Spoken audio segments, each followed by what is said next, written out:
ஒரு பௌர்ணமி கோயம்புத்தூர்ல சத்சங்கம் ரெட் கிராஸ்ல. அப்பெல்லாம் சத்சங்கம்னா 85 பேர் வருவாங்க. சத்ரு ஓல்டாஸ்ல இருக்காரு. என்ன கூப்பிட்டாரு, நீ போய் நடத்திட்டு வந்துருப்ப. அப்போ அந்த ஹால்ல போய் இந்த லேம்ப் ஏற்றிட்டு சூனியா பண்ணி முடிக்க, அப்படியே அந்த லேம்ப்ல இருந்து புகை ஊர்பாடு.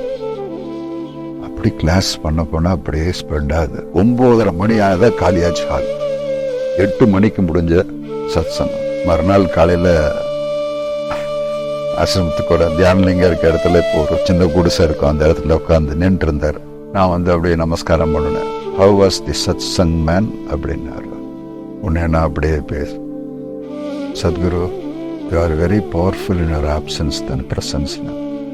That's it, you gained an experience. அதனால அவர் நம்ம கூடயே இருப்பேன்னு சொல்றது பொய்யல்ல.